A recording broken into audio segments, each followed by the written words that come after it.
Shiko, me thënë drejtën, është pak e habitshme kjo që në një situatë komplet apatie në dogje dhe të qetë në dogje, është ky shpërthim, ky revolucion që thonë se në një farë mënyrë ky është revolucion. Pra dalja masive e shoqërisë shqiptare në protestë, sidomos e rinisë shqiptare dhe shtresë besme. Padyshim që është një revolucion. Shiko, të gjitha protestat kur nisin, të gjitha revolucionet e kësaj natyre, pra kur themi revolucion, themi këto lloj përmbysësh të mëdha të sjelljes shoqërore. Kështu ndodhin. Domethënë, duhet një sebeb për të ndezur diçka.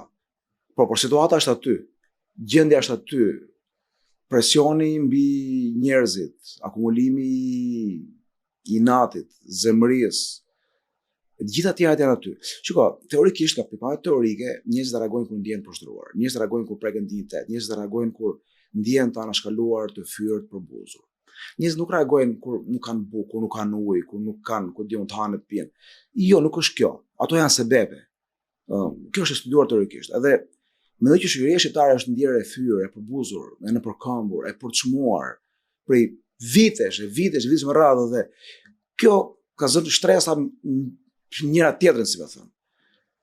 Dhe duhet diçka që ta ndez, duhet diçka që ti prek njerëzit në tel, duhet diçka që të thotë që u bë dhe kjo. Atë u desh ai rrëmbimi i dikujt në Vlorë, në Zvërnec, nga punonjës civil ose nga rojet civile në sy të policisë. Pra ishte i poshtrimit më i madh që mund të ndodhë një individi, po në fakt gjithë shoqërisë, pra aty gjithkush pa veten e vet. Pra kështu mund të rrëmbet kushdo. Edhe në fakt kështu është rrëmbyer kushdo në një farë mënyrë në këto vite. Dhe kjo e ndezi.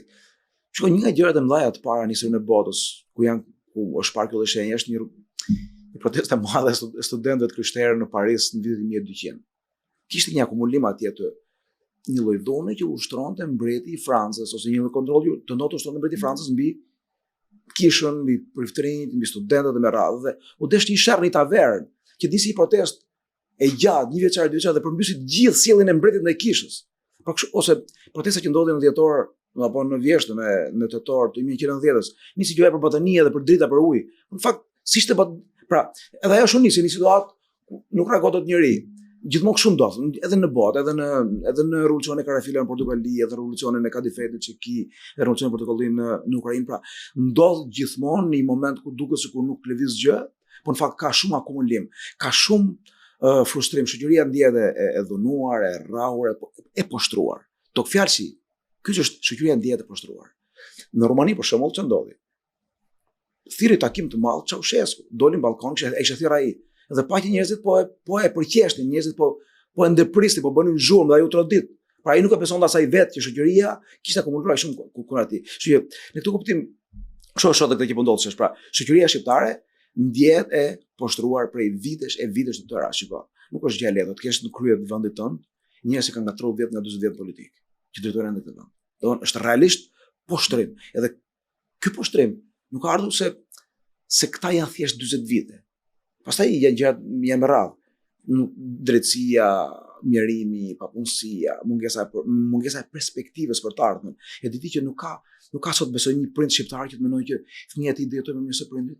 Prindit tan vitin 1991, kur ne ishim të rinj, mendonin që ne do jetojmë më mirë se prindit tan. Sot ne brezi jon nuk mendojmë që fëmijët do jetojnë më mirë se ne. Është gjë e rëndë kjo për vetënia di këtë gjë që nuk do jetojmë më mirë se ne. Edhe gjithë ky akumulim, gjithë kjo gjë del në shesh.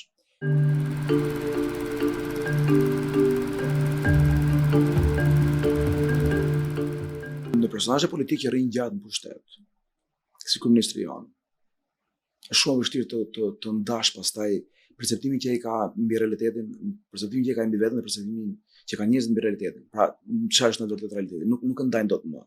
Ndodhi shkëputje graduale nga realiteti. Vitet e gjata në pushtet. Bindja se ti e duke bërë një gjë që njerëzit as e ka patur në ëndër, ja, pra ti po e ndryshon vendin. Bindja se po e le ti këtë gjë përgjithë. Kryeministri Rama ka thënë vetë, nuk e le se kanë projekte. Nuk e le sepse prishet të gjitha. Pra ai ka bindje që po bën diçka të madhe. Pra ai fillimisht mund ta ketë menduar këtë si një narrativ pushteti. Pastaj me kalimin e kohës, ai nisi beson të gjë.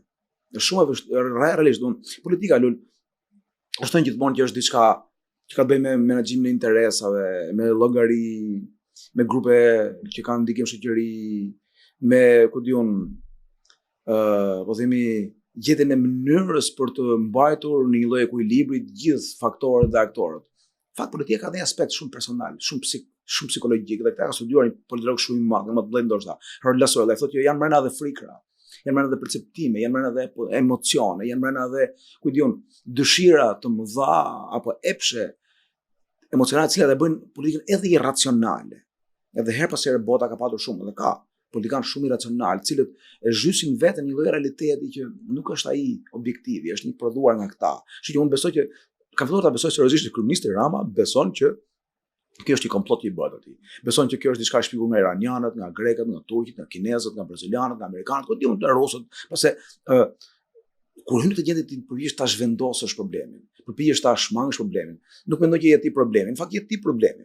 Pra e besoj vërtet që kryeministri Rama mendon që njerëzit janë manipuluar dhe ai është duke bërë diçka që është e mirë dhe e dur. Shiko, çka ka thënë kryeministri Rama në vitin 2013? Ditën që mori pushtetin. Ai ka dhënë një intervistë për 2 gazetarë të Kurriere de Balkan. Dhe ka thënë që unë merrem me politikë sepse dua të kuroj vdekjen. Këtë ka thënë. Kjo është e publikuar. Pra, se thon, ai politikën e ka një mënyrë për të rregulluar një status të tij identitar, psikologjik, për të dhënë kuptim jetës vet dhe për të shmangur maksin e vdekjes. Nuk do të hyj në të lloj bisedë, por këto janë vërteta, domethënë, maksi i vdekjes është maksi më i madh i ka njeriu. Njeriu është vetëm që e di që do vdes, nuk e di as gjën e tjetër. Edhe njeriu përpiqet që gjatë jetës të ndërtojë një botë kuptim që ta shmang këtë gjë. Ka njerëz që nuk e ndërtojnë dot një botë kuptim solid që ta shmang këtë gjë dhe përpiqen të bëjnë gjëra pasaj për ta shmangur në mënyra të tjera. Edhe një prej këtyre gjëra është marrja politikë, një prej këtyre gjëra është glorifikimi, ku diun, kthimi i vetes në monument, kthimi i vetes në një figurë, ku diun, të adhurueshme me radhë dhe ti beson që ti po sakrifikohesh po tretesh për njerëzit. Atëherë si ka mundësi që njerëzit nuk po të ndjekin, pra ka diçka që nuk shkon me njerëzit, ka diçka që po i manipulon njerëzit. Kështu që e besoj realisht që kryeministri Rama tani në këtë pikë mund të jetë vërtet ka që shkëputur nga realiteti, sa që të besoj që ky është një komplot, ky është një manipulim që po i ndodh shoqërisë dhe kjo e bën edhe më të vështirë edhe largimin e atij, sepse ai do fillojë të luftojë, të qëndrojë fort, duke menduar që po i bën një padrejti, edhe e bën më të vështirë sepse ai nuk kupton realitetin, pra është shkëputur nga realiteti. Po ti vesh reti, ai ka humbur kontrollin mbi narrativin, kontrollin mbi komunikimin. Gjithmonë ai ka qenë njeriu që kontrollon komunikimin, edhe me mjetet e mëdha që ka, me mediat, me shumë gjëra, po edhe me një lloj aftësie që ka në komunikim, po edhe me gjendje shumë të dobët të opozitës. Tani nuk e kontrollon më tani.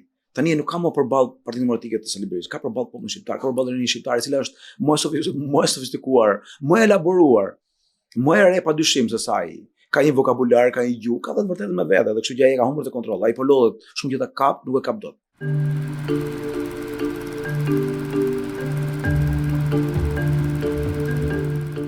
Unë jam i bindur plotësisht dhe po ti vesh re, ai mundohet të përdorë disa talking points ose disa sjellje të caktuara që të ketë një lloj kontakti me protestën, me rinin, por ata nuk e dëgjojnë fare. Realisht, ata jetojnë në një realitet që është më i vërtetë se realiteti ku jeton Rama. Rama jeton në realitet prodhuar nga Rama, ata jetojnë në realitet prodhuar nga realiteti. Pra, ka një fjalë që thuhet thotë një filozof francez, është diçka more real than real, more reale se realia. Kjo që ku janë këta. Kështu që ai ka humbur plotësisht. Ai tani është përballë se kjo është gjëja më e madhe që ka prodhuar protesta. Protesta ka prodhuar një realitet politik. Protesta riktheu politikën. Rama nuk ka hyrë më në politikë. Rama tani nuk është politik. Rama ishte mësuar të ishte i depolitizuar. Çfarë do thotë? Rama fiton të zgjedhjet lehtësisht, nuk mund të humbë të zgjedhjet. Edhe po donte të humbë, nuk mund të humbë dot. Dhe opozita nuk mund të fitonte dot. Edhe po donte të fitonte, një gjë që nuk do sepse ka arsye të tjera. Dhe në këtë realitet ku ai nuk i humb dot zgjedhjet, ai nuk marr përgjegjësi, nuk jep llogari, nuk jep llogari askujt. Se zgjedhjet janë të garantuara të fituara. Edhe kishte dalë nga politika. Pra Rama nuk bënte më politikë. Se politika është të gjakosh vazhdimisht për pushtet dhe ti je rrezikuar ta humbush pushtetin. Nuk e kishte këtë rrezik. Tani për herë të parë rrezikon ta humb pushtetin, për herë të parë ka hyrë në politikë. Po ai nuk pa e kupton dot që ka hyrë në politikë. Pra që është përballë një opozite. Ai mund të jetë e pa organizuar, mund të jetë e pa qartë, mund të ketë nevojë për leadership, mund të ketë nevojë çfarë doni juve, por është rrezik real për pushtetin e Ramës dhe ka prodhuar një narrativ të re. Edhe Rama nuk pa e kap dot. Narrativa e atyre të Shqipëria e re, pra narrativa është që ti je i vjetër, je i korruptuar, je i konsumuar. E di se nuk pranon Rama, shumë politikanë që rrin gjatë nuk e pranojnë. Nuk pranon ato që njihet si shelf political life, pra ka një datë skadence, ose në fjalë tjera. Si skadon mobilit, që skadon televizori, telefoni, gjithçka tjetër. Ka një datë skadence që mbaron nuk vlen më. Bënë dikush një analizë kur ishte koha e garës midis Hillary Clinton dhe presidenti Donald Trump, në atë kohë kandidati Donald Trump, edhe thoshte që Hillary Clinton nëse ishte pak më re në mosh, ishte më e vjetër në fakt. Sepse vitet e gjata si gruaja prokurorit përgjithshëm të Arkansit, gruaja e guvernatorit të Arkansit, gruaja e presidentit SBA, sekretare e shtetit, senatore, kishin mbyllur ciklin e saj. Donald Trump ishte shumë i ri para asaj. Ajo kishte kaluar datën e skadencës, pranaj humbi. Edhe Rama ka marrë, është e kot. Domethënë, narrativa që ai mund të prodhojë nuk mund të jetë më kurrë e re dhe tërheqëse për shqiptarët që të mund të bindë shqiptarët që ky do dhe një shans tjetër. Nuk besoj që mendon se kjo është politika, a meriton ky një shans tjetër ose a meriton ky një shans? Jo. Pra, që ai ka humbur komunikimin, pra ka humbur atë gjë që e konsideronte armën e vet kryesore, që ai ishte, po themi, rrëfyesi më i mirë dhe më interesant në Shqipëri, dhe ky rrëfim arrinte të prodhonte interes ke njerëzit dhe njerëzit thonë që ora ky gjithsesi është më i miri, nuk është më ky më i miri.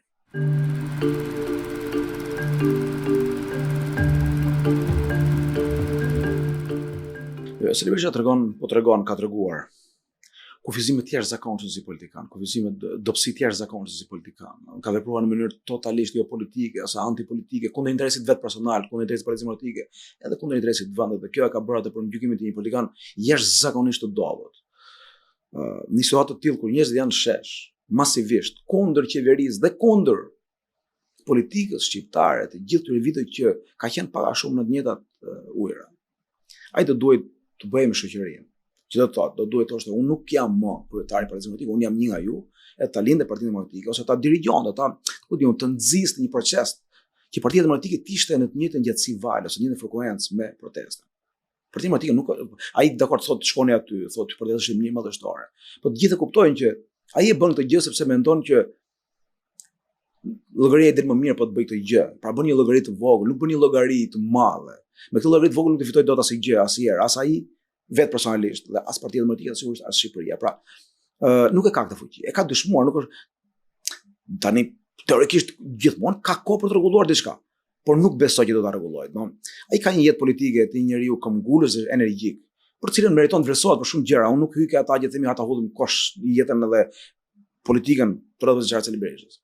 Po dhe ati ka marruar kohë, me kohë bile, më parë ndoshta se Ramës, ose që kur ai vetë vendosi të dalë në 2013, aty ishte pika fundore. Ai vetë pranoi doli se kuptoi që mbaroi koha. Po çfarë ndodhi që ky u rikthy, nuk ka kuptim. Megjithatë, gjithmonë ka kohë, por unë nuk mendoj që do ta bëj sepse tash ai është njëri që karakterizohet nga profile politike të caktuara. Shikoj. Me që folën për Harold Llosuellin, këto emocionet e politikë dhe karakteret e caktuara që ndikohen nga realitete jo racionale në politikë. Llosuelli flet për dy lloje kategorish politike ose dy lloje stilish politike, stili paranoidal dhe stili narcizoid. Të dyja janë problematike, të dyja e zhvillojnë politikanët që rrinë gjatë pushtet. Edhe ata që rrinë shkurt mund të zhvillojnë, po ata që rrinë gjatë po i zhvillojnë. Stili paranoidal shikon kudo një armik, shikon kudo një komplot, shikon kudo një konspiracion. Pra është edhe në prisi nuk rrethohet nga njerëz që janë të zotë, janë të mençur, janë të ditur, po rrethohet nga njerëz besnik edhe servil, cilët duhet të jenë të kontrolluar gjithmonë dhe nuk duhet të kenë liri mendimi që të mund të sfidojnë. Edhe për fat keq politika shqiptare ka qenë mbushur ato, që nga koha e Enver Hoxhës, Mehmet Shehu dhe me radhë, dhe trashëgoi në këto vite dhe ja trashëgoi Partia Demokratike për fat keq të lloj stili paranoidal në mas të madhe. Kryeministri Rama u duk se ishte lideri narcizoid. Narcizoidi, unë me këtë nuk do të them që po bëj një diagnozë, do flasim jemi duke fol politikisht. Pra jo në kuptimin psikanalitik apo psikiatrik, në kuptimin e politologjisë që ka Harold Llosuelli. Pra, kryeministri Rama është lideri narcizoid në gjykimin tim. Pra ai nuk është se ka shumë frikë, nuk është se merret me armiq, me komplote, me radhë, por tenton të glorifikojë veten e tij shumë. Edhe nëse gjë i bën puna ai e përdor, nëse njëri mençur thotë gjithë mençur ai e dëgjon. Pra mund të rrethohet nga njerëz të tillë. Tani Rama para 2 ditë, para 5 ditësh ka hyrë tek lideri paranoidal që është fundi. Pra, tek armiq të komploti, është bllokuar plotësisht. Kurse Berisha apo Deja ka qenë të kjo gjë. Në këtë kuptim, një lider paranoidal e ka shumë vështirë të ndryshojë, Teorikisht është e mundur, por praktikisht është e pamundur, që nuk mendoj që Partia Demokratike dhe kryetari Berisha do reflektojnë, do duhet bënin, ky ishte një akt i madh, më thënë drejtën. burror, prej lideri politik, prej njeriu që meriton nderim, fund se njerëzit janë qenë gabimtarë edhe askush nuk mund të thojë që Berisha do të shkojë ferr për këtë. Edhe ai ka mundësinë të refleksionojë vetë. Por po ta bënte këtë gjë, do ishte një gjë e nderuar.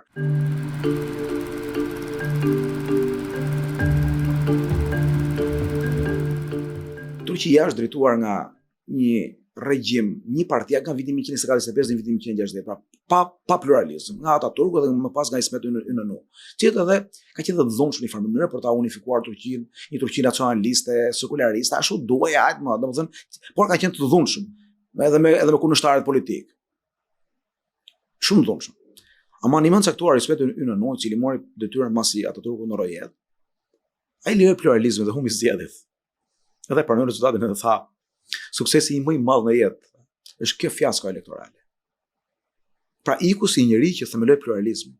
Ai njeriu që mbajti në këmbë me dhonë pushtetin e vet, fund fare bëri këtë akt. Pra gjithmonë ka një mundësi. Që Selberisha do bënte këtë gjë, që do dilë sot të thoshë që Partia Demokratike e Shqipërisë nuk mund të vazhdojë dot më kështu. Unë besoj që jam tek e drejta, jam tek e sakta, por njerëzit mendojnë ndryshe. Njerëzit janë shesh. Unë tani nuk mund të jem kryetar në këto kushte. Dua të shkoj në protestë. Si kryetar nuk shkoj dot. Do shkoj si qytetar. E di që do ta merr prisin. Madje kështu mund ta riktheni si kryetar, thonë ri kryetar rrezik, do të thonë. Riktheu si kryetar. Pra, por nuk e bën dot. Nuk e ka këtë fuqi. Politika shqiptare është shumë e kufizuar, dhe me njerëz të paaftë politikisht. Nëse këtu shkruaj miti që Rama është një politikan i Berisha politikan atë, gjykimi nuk janë politikanë të aftë. Ata janë politikanë me kufizime të jashtëzakonshme. Kufizime të jashtëzakonshme.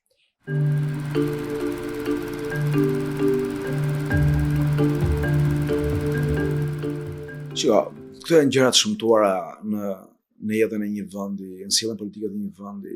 Ne jemi mësuar, unë kur pash të më kujtuan ato armët në kishë që fusta Enver Hoxha dikur, me thënë të drejtën. Edhe sikur ajo vajza të jetë një protestuese, që mund të jetë protestuese. Edhe sikur ajo të jetë moskuar se Zoti që ta shohë njëri. Edhe sikur ajo të ketë patur një, po themi, inat me atë që ka bërë Izraeli dhe adoleshent pa i flamurin se edhe sikur të jetë kështu. Nuk mund përdoret ajo për të denigruar protestën. Protesta nuk është kundër Izraelit. Protesta nuk është kundër flamurit të Izraelit. Ajo që bën kryeministri Rama, edhe kryetari i opozitës në fakt. Ose ministri aty ishte ajo Albana Koçiu, këta që dënojmë të s'ka gjë për dënuar fare. Sigurisht që heqja e flamurit të Izraelit është gjë e shëmtuar dhe nuk duhet heqet flamuri i Izraelit. Por nuk mund të merret një ngjarje komplet izoluar, komplet pa domethënie, dhe të thuash që kjo është protesta. Se këta pranaj e bëjnë të gjë. Që tentojnë t'i thonë botës dhe shqiptarëve që nuk janë protestë, që shiko se këta janë sa njerëz që kanë inat Izraelin, këta janë sa njerëz që kanë inat Turqinë, këta janë sa njerëz që duan Amerikën ose duan Kinën, sa njerëz që duan Rusinë apo duan Greqinë. Jo më valla. Këta protesta ka një frym, protesta ka një mesazh. Protesta thotë që Shqipëria është vjedhur, mashtruar, masakruar, përbuzur nga një klasë politike për 30 vite dhe qeveria sotme e simbolon më rënd dhe më keq nga kushdo tjetër këtë lloj zullumi mbi popullin shqiptar. Kjo është protesta. Që së protesti del njëri, edhe ku diu ngri flamur LGBT apo ngri flamur të krishterë apo flamur musliman, nuk është duke thënë dikush të bëjë Shqipëri LGBT apo Shqipëri musliman apo Shqipëri të krishterë. Shqipëria është kjo që është, me shqiptar musliman dhe të krishterë, me shqiptarë që kanë identitete të caktuara politike, por nuk është kjo ajo që do të thotë protestë. Protesta kërkon thoj të shporret në një mënyrë kjo klasë politike zullumqare dhe të prodhojë politike re, ore më njerëzore, kaq e thjeshtë është. Ore me politikanë që nuk rrin nga 30-40 vite.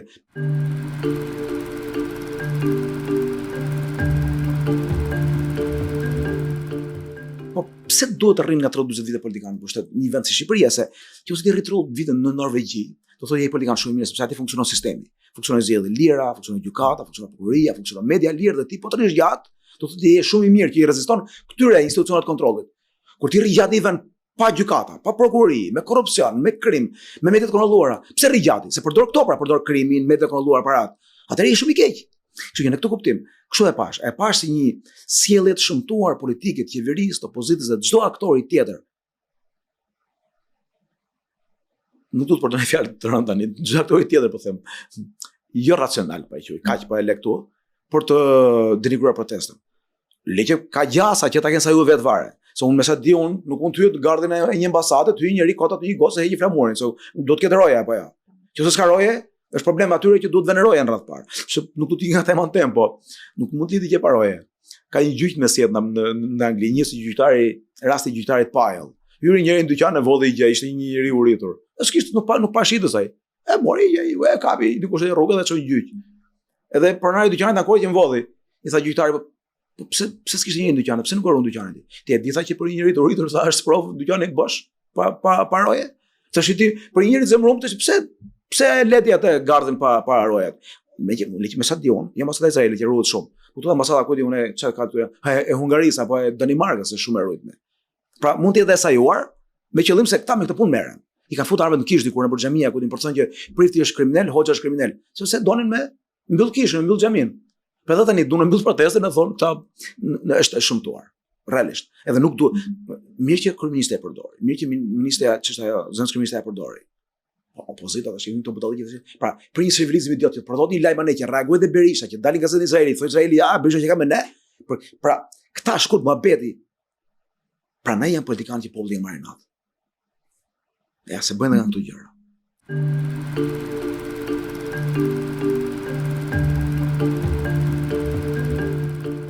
Unë bie dakord me ju që në masën dërmuese pjesa, po themi, realisht intelektuale e Shqipërisë. Kur them realisht intelektuale, kam fjalën për ata që kanë një ndërgjegje edhe kanë një punë serioze intelektuale, pra për mjek të rëndësishëm, për profesor të rëndësishëm, inxhinier të rëndësishëm, jurist të rëndësishëm. Ata janë protestë, unë kam takuar shumë prej tyre, edhe unë personalisht. Kam takuar një mjek shkëlqyer, nuk po e them emrin, po them vetëm emrin Bibere. Kam takuar një mjek shkëlqyer, kirurg i madh shqiptar, me emrin Boçi. Ka shumë aty në protestë. Janë mënyrën e tyre sikur sa thatë ju. Vjetër edhe kjo gjëja që disa figura publike, disa intelektual publik që të njohur për vitesh, nuk po shkruajnë dhe nuk po flasin. Po themi profesorë të gazetarisë, ose profesorë të artës, ose profesorë të historisë, që janë figura intelektuale më publike sa që janë figura intelektuale publike inxhinierët apo avokatët. Shiko, për mua është thjesht vetëm molepse e tyre personale, asgjë më shumë. Do të tregojnë që sistemi ka bërë punën e vet, sistemi ka hyrë thellë, edhe se nuk besoj që është zgjedhje, se po të jetë zgjedhje. Ndërgjegje unë bie dakord. Po përmendi rast fare të vogël. Është një studente e shkëlqyer master, po e shkëlqyer është nivel realisht profesori, domethënë. Edhe më thot mua që nuk shkojnë protestë, unë jam kundër protesta parimisht, nuk mendoj që protesta sjellin një gjë të mirë. Pra mendoj që protestat do e agravojnë situatën, do kemi një situatë kaotike politike, pra ka ato teoritë veta. Po ti kështu unë edhe e justifikoj. Që mendoj është gabim, po e justifikoj sepse ç'është ndershmëri intelektuale. Mendoj që ata nuk reagojnë jo për ndershmëri intelektuale, por për pandershmëri intelektuale. Mendoj që janë të pandershëm. Nuk ka si rrugë, pra janë, ta them me fjalë më tull fare, janë të korruptuar, më kaq e thjeshtë. Të korruptuar moralisht. Kanë një punë, kanë një gjë, do ta marrin mirë me atë, dëgjoj këtu pëlqej ministri, pëlqej këtu. Reagimi ndaj pushtetit. Rezistenca ndaj pushtetit. Aq më tepër ndaj pushtetit si ky Joni. Se ky Joni është pushtet autokratik. Ne këtë kemi të qartë. Pushteti këtu është kudo. Pra pushteti, sidomos i klasë politike, është kudo mbi shoqërinë shqiptare. Është në ekonomi, është në biznes, është në media, është në drejtësi, në gjykat, prokurori, kudo. Rezistenca ndaj pushtetit është formë lirie. Rezistenca ndaj pushtetit është madje formë ekzistence. Ai që nuk reziston ndaj pushtetit thotë Ana Arendt, nuk ekziston si qenë njerëzor. Ata nuk ekzistojnë. Kështu që në këtë kuptim, nuk mund të themi që nuk reagojnë, mund të themi që nuk ekzistojnë.